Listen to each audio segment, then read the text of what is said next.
हाय दोस्तों। आज मैं आपको एक दिलचस्प प्रेम कहानी बताने जा रहा हूँ। जीवन में लोग जो सोचते हैं अक्सर उसका उल्टा होता है। ऐसा ही कहानी मैं आप लोगों के बीच शेयर कर रहा हूँ। स्टोरी अच्छा लगे तो लाइक, सब्सक्राइब और शेयर ज़रूर करें। उस समय की बात है जब मैं एक श्रुति नाम की लड़की से प्यार करता था। मैं 10वीं में था और श्रुति भी 10वीं में थी। हम एक दूसरे को प्यार करते थे।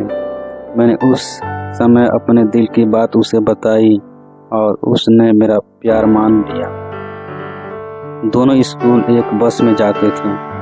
बस में अक्सर मैं उसकी बगल वाली सीट पर बैठ जाता था और मुझे लगता था कि वह क्षण मेरे जीवन का सबसे अच्छा क्षण था। हमारे प्यार के बारे में क्लास में लगभग सभी को पता था। मेरे दोस्त मुझे श्रुति कहकर चिढ़ाते थे। लंच के समय श्रुति और मैं एक साथ खाते हुए अपने भविष्य की बातें करते थे। रात को हम दोनों एक दूसरे से बहुत बातें करते थे। हम एक दूसरे को अपने सपने बताते और न जाने कब सो जाते थे। मैं रात को छत पर जाकर बातें करता।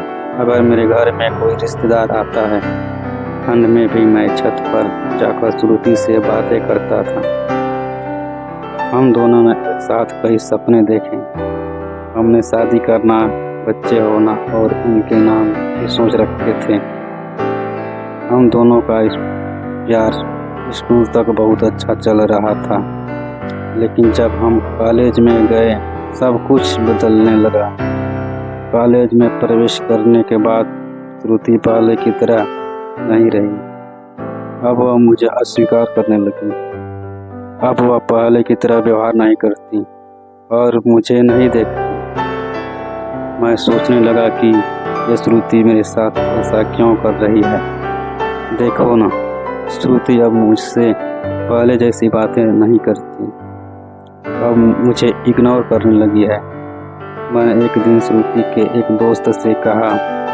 उसकी दोस्त ने मुझे बताया कि मैंने कॉलेज में अभय नाम के एक लड़के से श्रुति को अक्सर बातें करते देखा था।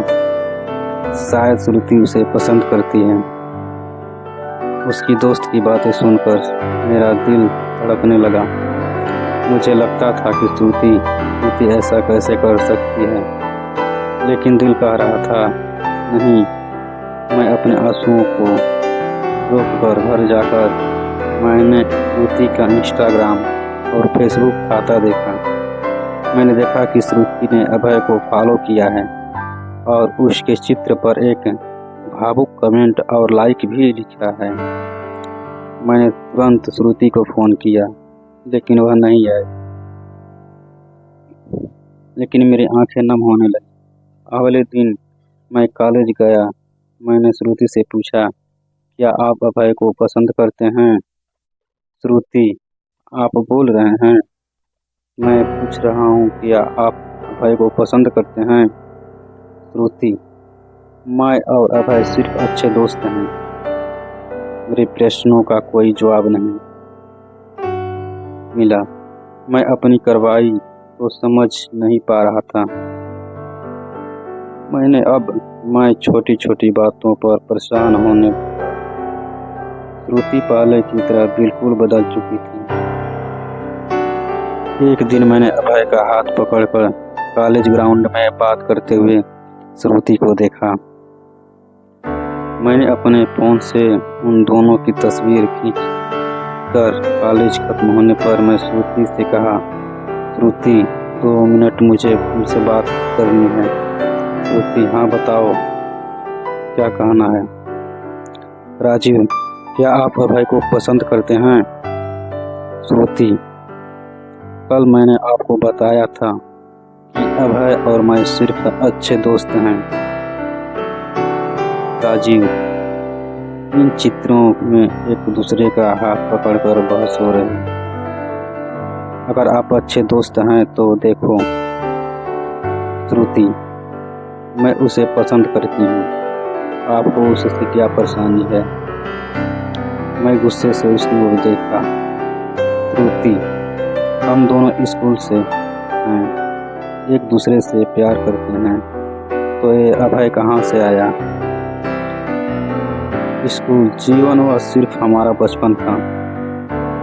वह प्यार नहीं करता था और हम सिर्फ अच्छे दोस्त थे। मैं अब जा रही हूँ, हम सिर्फ अच्छे दोस्त हैं, उसने कहा और आसानी से चली गई।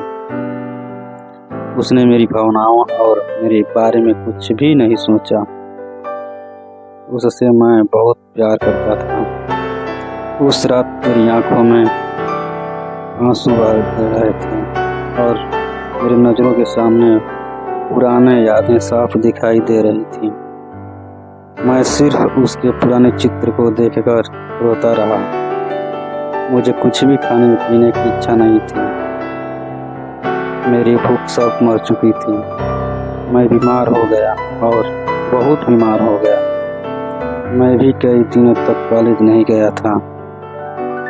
रात को उसे इंटरनेट पर देखने से मुझे बहुत तकलीफ होती।